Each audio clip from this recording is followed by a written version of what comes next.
ሳቤላ ሁሉንም ነገር ዘረጋገፈችው።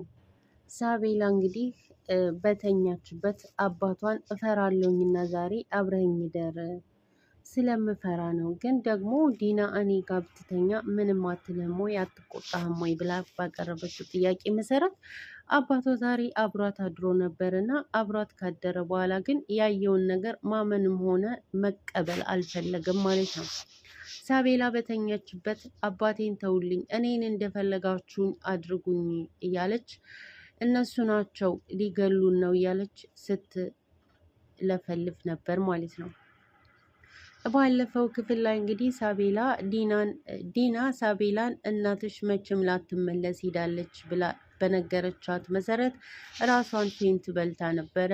ፌንት ከነቀለች በኋላ እንግዲህ አባቷ ሳቢላ የኔ ልጅ እያለ ወደ ቤት ሲገባ ያገኘው ነገር እጅግ በጣም ዘግናኝ ነበረ። በተጨማሪም እንግዲህ አቶ አብርሃም ወደ ሐኪም ቤት ከወሰዳት በኋላ ወደ ቤት መልሷት ሁሉን ነገር ወደ ራሱ መለስ እያለ እያሰበ ነበረ። እንዴት ሁሉም ግልብጥብጥ እንዳለበት የልጁ እናት የት እንዳለችና የት እንደገባች፣ ልዩስ እንዴት ነው ከዚህ ከቤት ሳቢላን ጥላ የሄደችው? ምን እያደረገች ነው? ልዩ በእኛ ላይ እያሴረች ነው ወይ? ሌባውስ ማን ነው? ልዩስ ደግሞ ለምን ያ ልጅ ጋር እንደዚህ ሆነች? እያለ ብቻውን እያወራ ነበረ።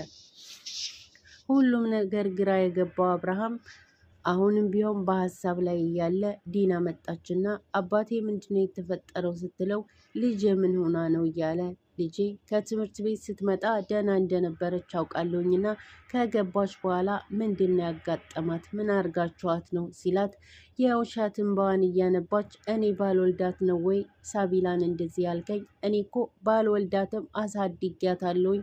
ምን ለማለት ፈልገ ነው እያለች እያለቀሰች እንግዲህ አሁን ባለበት ሁኔታ ምንም ልናገርህ አልፈልግም፣ ወደ ጤንነት ተመለስና እንነጋገርበታለን ስትለው እሱም ደነገጠና አይኗን ያያት ጀመር። ለረጅም ሰዓት ብቻዋን እያወራች እያለቀሰች ነበርና ዲና በስተመጨረሻ ጥላው ሄደች። ሳቢላ እንደዚህ በመሆኗ ማርኮን ግን ዲናን እየወቀሳት ነው።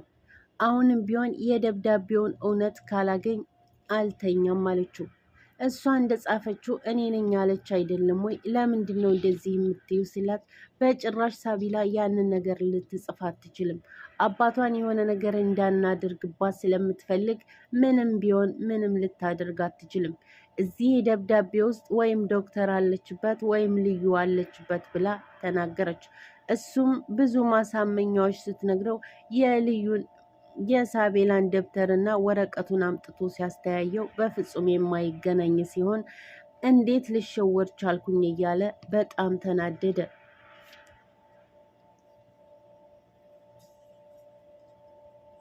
ብዬህ ነበር እኮ አንተ ግን ልትሰማ አልቻልክም አለችው። አሁንም ቢሆን ጥንቃቄ ማድረግ አለብህ፣ ከዚች ከዶክተርም ቢሆን መራቅ አለብህ አለችው። ይቺ ዶክተር በጣም ኃይለኛና አስፈሪና ስትለው ምንም ልታደርግ አትችልም።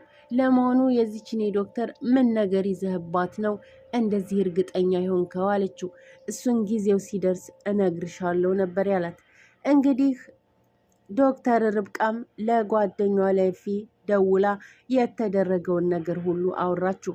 በእናቷ አስፈራርታት በመቀስና በእናቷ ባስፈራራቻት ምክንያት ሳቤላ ወድቃ ሐኪም ቤት እንደወሰዷት ሁሉን ነገር ነገረች። ይሄ ነገር ሁሉ መቋቋም አቅቶኛል፣ ደግሞ በእኔ የተነሳ ነው፣ በደብዳቤው የተነሳ ይሄ ሁሉ ስቃይ የመጣባት በደብዳቤው የተነሳ ነው ይሄ ሁሉ ስቃይ የመጣባት፣ ለዚህ ሁሉ ተጠያቂ እኔ ነኝ አለች። እሱም እባክሽ ተረጋጊ፣ የሚሆነውን ነገር ሁሉ እናደርጋለን አለችው። አንድ ነገር ልጠይቅህ፣ እኔ ፍላሹን ከየትም ብዬ አመጣለሁኝ፣ እዚህ የሚሰራውን ስራ ሁሉ እጨራርሳለሁ፣ አንተ ደግሞ ከውጭ የሚሰራውን ነገር ሰራራና ነገሩ ይቋጭ። እኔ ከዚህ በላይ አይምሮዬ መሸከም አይችልም፣ የዚች ልጅ ህይወት እያየሁት ሊጠፋ ነው አለችው። እሱም እሺ ብለው በዚህ ከተለያዩ በኋላ ርብቃ እንግዲህ ወደ መበርበር ነበር የገባችው። ቤቱን ሁሉ ብትበረብርም ልታገኘው ባለመቻሏ ቁልፍ ስታገኝ ግን የማርኮንን በር ለመክፈት ተገደደች። በሮች ያጸዳች መስላ የማርኮንን ክፍል ከከፈተችው በኋላ ወደ ክፍሉ ገብታ ፍላሹን ነበር ያነሳችው። ክፍሉ ከገባች ሳገባ በፊት በሩን እያጸዳች እያለ ማርኮን እንግዲህ መጥቶ ምን እያደረግሽ ነው ሲላት፣ በሮችን እያጸዳውል ነው። እንዴት ሰው ቆሻሻ ይቀመጣል? ለዚህ ለትልቅ ቤት አንድ ሰራተኛ አታችሁ ነው ወይ? ምን እየተካሄደ ነው? እያለች እሷም የራሷን መናገር ጀመረች። በስተመጨረሻም እንግዲህ አቶ አብርሃም ጠራውና ማርኮን የምንሄድበት አለና ናቶሎ ሲለው እሱም ጥሏት የያዘችውን ፎጣ በእጇ ስታሳየው ተቀብሎ ፊቷ ላይ ወሩሮባት ሄደ። እሷም ከገባች በኋላ ፍላሹን ካገኘችው በኋላ በደስታ ወደ ክላሷ ነበር የገባችው። ፍላሹን እንደያዘች ለጓደኛዋ ኤፊ ለመደወል ስልኳን ስታነሳ ዲና ተከትላት ነበር የገባችው። ምን እየሰራሽ ነው አለቻት።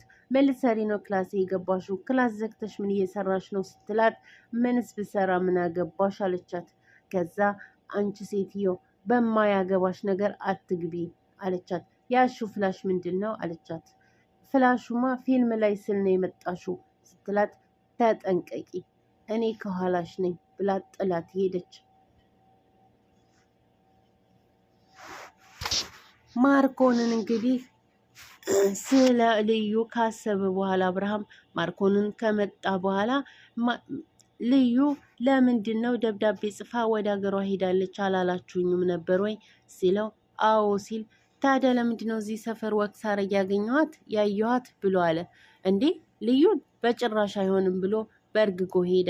እንግዲህ ለጋርዱ ደውሎ የት ደረስክ ሲለው እንዳልደረሰና ሲደርስ እንደሚያሳውቀው ነገረው። ልዩ አዲስ አበባ ታይታለች እየተባለ ስለሆነ በደንብ ፈትሽ፣ ካስፈለገ ቤትም ድረስ ቢሆን ገብተህ ያለው። እሺ ብሎ ተለያዩ። ልዩም ለእናቷ ደውላ እንደምትመጣና እንደምታያት ስትነግራት፣ እኔ አይንሽን ባይ ደስ ይለኛል፣ ግን እዚህ ችግር ውስጥ ካልገባሽ አትገቢም ወይ ስትላት፣ ችግር የለውም ብዙም አልወጣም አለቻት። እንደምትመጣ ተነጋግረው ከእናቷ ጋር ተለያዩ። ከዛ በኋላ ማርኮን እንግዲህ እጅግ በጣም ተናዶ ለዲና ሲነግራት፣ ዲናም ማለች ድሮም ጠርጥሬ ነበር፣ ያቺ ሴትዮ በስልክ ያወራናት ሴትዮ ልዩ አይደለችም ብዬ ነበር፣ አንተ ሁሌ ታምናለህ አለችው። በስተመጨረሻም እንግዲህ ርብቃ በተኛችበት ማርኮን ወደ ክላሷ ነበር የሄደው። ክላሷ ሂዶ ደብዳቤውን ምን ከየት እንዳገኘችውና ማን እንደጻፈው ጠየቃት። እኔ አንቺን ላሽኮረምምና አንቺን የሆነ ነገር ላደርግ አይደለም ወደ ክላስሽ የገባሁት። ከአሁን በኋላ ከእኔ ይልቅስ አለቃሽ እሷ ትሆናለች አላት። በጣም ሳቀችና ዲና አለችው። ዲና ያንን ቪዲዮ ብታገኝ በአንድ ጊዜ ህይወትሽን ታመሰቋቅሏለች። እኔ ብዙ ነገርሽን ደብቄልሻለሁ። ስለዚህ ዲና እጅ ከሚገባ በፊት እውነቱን ሁሉ ንገሪኝ ሲላት፣ እሺ በቃ አለችና ከየት እንደፈጠረችው ባይታወቅምም ያንን ደብዳቤ የጻፍኩት እኔ ነኝ። እሷ የጻፈችው ደብዳቤ ሊገሉኝ ነው፣ አዲ ነኝ፣ ሁለታችንንም መግደል ይፈልጋሉ የሚል ስለሆነ ያንን ቀዳድጄ ወደ መጸዳጃ ቤት ካስገባው በኋላ እንደዚህ ብዬ ጻፍኩለት አለች። እና ለምን አላሳየሽኝም ሲላት፣ በዛ ሁኔታ በዛ ስሜት ውስጥ ሆነ የሆነ ነገር ታደርጋታለህ ብዬ ነው አለችው። እኔ ደግሞ ተጠያቂ መሆን አልፈልግም። እናንተ በሰራችሁት ወንጀል እኔም አብሬ መታሰር አልፈልግም። ስለዚህ እኔ በቃኝ አለች። እሱም እጅግ በጣም ደነገጠና ይቺ ድንቢጥ እንደዚህ ያደረገች እያለ ተናደደ። ሳቢላ እንግዲህ አባቷ ወደ ሳቢላ ክፍል ሂዶ ሳቢላን እያጫወታት እያለ ጥሩ ፈገግታ ነበራት። ማርኮን ደግሞ መጥቶ የኔ ድንቢጥ ብሎ አየሽ ስጦታ ገዛንልሽ ሲላት ፊቷ ክስክስ አለና የሀዘን ስሜት ተሰማት። እንግዲህ አባቷም ዘወር ሲል ፊቷ ተቀያይሯል። እንዴ እኔ ልጅ ምን ሆነሽ ነው? ለምንድን ነው እንዲህ የምትሆኙ? ስጦታው አላመረሽም እንዴ እያላለ አሁንም እንደዛው ስሜቷ ወደ ሀዘን ተቀይሯል። ማርኮን እሄዳለሁ ያልኩብህ ቦታ ትቸዋለሁኝና ወደምትፈልግበት ሂድ ብሎ አባት ከልጁ ጊዜ ለማሳለፍ ቁጭ አለና ስጦታዎቹን ሁሉ ሲያሳያት አባቴ ምንም ባሰጠኝ ወዳለሁኝ ካንተ ምንም አልፈልግ አብረኸኝ እንዲትሆን ነው የምፈልገው አለችው። እሺ የኔ ልጅ ሁሌም ቢሆን አብሬሽ ነኝ አላት። ከዛ በኋላ እንግዲህ የገዛላትን ስጦታ ሲያሳያት እጅግ በጣም ደስ አላት። ስዕሎችሽ ከእርሳስ አልፈው ወደ ፓርከር ዙረዋል። ስለዚህ ከአሁን ጀምረሽ በስነ ስርዓት ወደ ስዕሎችሽ ታልፊያለሽ አላት።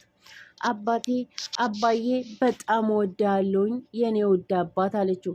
ግን አንድ ነገር ላስቸግርህ፣ ዛሬ አብረኸኝ እንደምታደር ቃል ግባልኝ አለችው።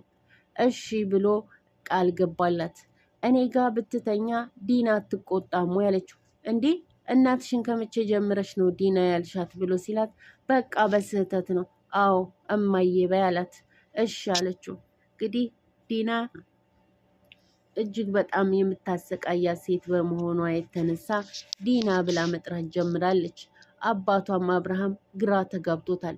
ቢሆንም እንግዲህ ልጁ ጋር የተኛው አባት ሌሊት ላይ ግን ልጁ እጅግ በጣም ትጮህና ትናገር ጀመር። አትንኩኝ፣ አባቴን ተውት እያለች ነበረ። እንግዲህ ወደ ዲና ስልክ ደውሎ ውሃ ይዛለት እንድትመጣ ነገራት። ውሃውን ይዛለት ስትመጣ ዶክተር ርብቃ ከኋላዋ ነበረች። ባክሽ ዶክተር ልጄን እይልኝ አላት። እሷም ካየቻት በኋላ ቆይ ውሃ በፎጣ አድርጌ ላምጣላት አለችና ሄደችና አመጣችለት። ማርኮንም ተከትሎ መጣ። እንግዲህ ስለ ሁለቱ እያወራች ነበር። አባቴን አትግደሉብኝ፣ እኔን እንደፈለጋችሁ አድርጉኝ እያለች ሁለቱ እየተያዩ ነበረ። አብርሃም እጅግ በጣም ደንግጧል። እንግዲህ የሚቀጥለው ክፍል ደግሞ የአብርሃም ውሳኔና የሳቤላ መጨረሻ ምን ይሆን?